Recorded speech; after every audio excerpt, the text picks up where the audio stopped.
about this specific trip that I had went on, and I just kind of started rhyming off all the places that I had been to. And he kind of was like, whoa, whoa, whoa, what about the stories? And that really hit me because all this time I had been telling people about the places I had been, but never really shared the experiences and the lessons learned along the way. So here we are about 8 months later, and I am here to tell you one of my many stories from the time I quit my job to travel the world. So a little bit of background is when I was 25, I was working in corporate advertising in Toronto, and I was so miserable. So after making a very hard decision, I decided to quit my job. And like any millennial would do, I booked a one-way ticket to New Zealand. So after about 8 months in New Zealand and Australia, I found myself on my way to Bali. And if any of you have been to New Zealand or Australia, you know they're really similar to Canada, a little bit different, but culture shock's not too intense. So the second I landed in Bali, I was really overwhelmed. I was experiencing such a range of emotions from excited, inspired, energized, curious, but I was also really lonely, and I was also having very intense anxiety. The issue was I was being totally resistant to that anxiety and that loneliness. So I wasn't giving myself that 10 minutes I probably needed to just feel what I needed to feel. I was looking for outward things to fix these inward problems, and I was traveling around Bali telling myself, Kelsey, you're in Bali, it's all eat, pray, love, hashtag wanderlust, rainbows and butterflies. You can't be experiencing these negative emotions.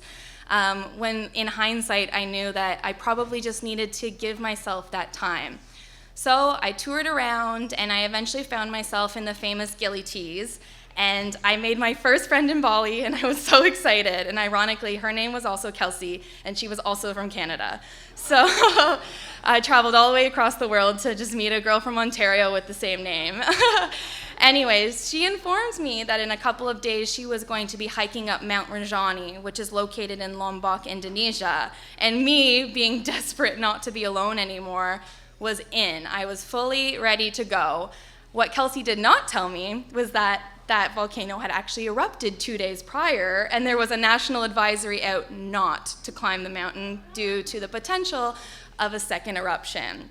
But I'd booked my ticket, and I had a friend, so there I found myself at the base of Mount Rinjani the next day. Unfortunately, when we got to the base of the mountain, Kelsey and I were separated. She had booked a 3-day tour, and I had booked a 2-day tour, so it was a very unfortunate miscommunication, and I never saw Kelsey from Canada ever again. I'm sure she's doing fine, but I very quickly went over to my new group. I was like, it's okay. I've got a group of 6 people here. We can do this.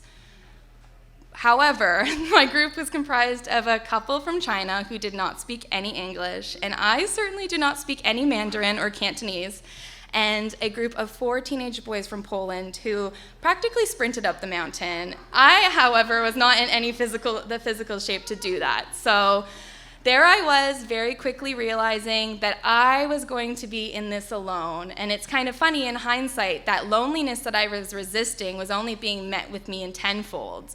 I was so in my head. Let me paint you a picture. I'm in the middle of the Indonesian rainforest. There's exotic animals, monkeys swinging from vines, lush greenery. It's beautiful, and I am so in my head, I barely remember the hike up the mountain. I was physically challenged, mentally challenged, and emotionally challenged in ways that I had never imagined in my life. Physically, I had been backpacking for 8 months, so going to the gym hadn't really been a priority, and it was pretty comparable to 14 hours of straight upstairs. Mentally, I was not able to give myself the pep talk that I thought I needed. I was so desperately seeking that in something else, and I didn't have any trust in myself. And emotionally, I was a mess. I was resisting everything that I needed to feel, and also there was the pending doom that at any moment this volcano could erupt. So I was resistant for basically 14 hours the entire way up. When we got to the top, it was actually nighttime, so we weren't able to see how far we had come. And I found myself sitting in this little tent in the dark by myself because I was the odd man out. And my tour guide had just poked his little hand in to give me a bowl of rice. So there I was, eating rice, feeling really sorry for myself at the top of a volcano.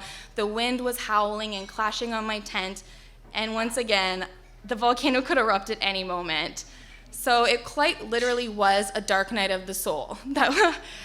However, in the morning, I woke up and I unzipped my tent as the sun was rising, and it was the most beautiful thing I had ever seen. So this is when the most challenging thing I had ever experienced became also the most beautiful thing I'd ever experienced.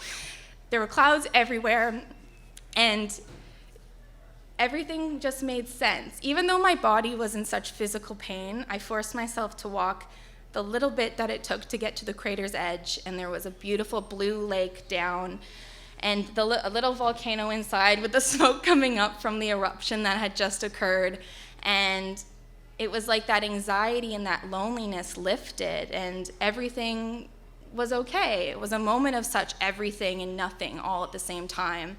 The mountain dogs that had come all the way from the bottom were running around, and I just sat there for 30 minutes, I think, and was just so content and happy. However, it's funny because if you had asked me even a month ago about that experience, I would have told you that was one of the worst days of my life. It was when I had a friend that messaged me, and she wanted to go on a similar trip, that I was going through photos, and I actually came across the photo of my view from the tent that morning.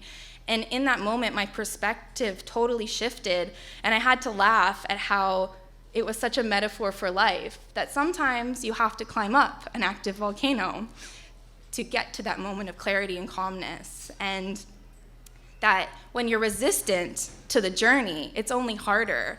So when I was climbing up that mountain in that beautiful rainforest, in hindsight, that's part of the journey and that's part of life. And just like that hike up the mountain came to an end, so will our struggles. And when we embrace our struggles, when we embrace our challenges, getting to that moment of calmness is so much more enjoyable because that's part of the human experience. So, a month ago, if you had asked me if I would do that ever again, I would say, heck no.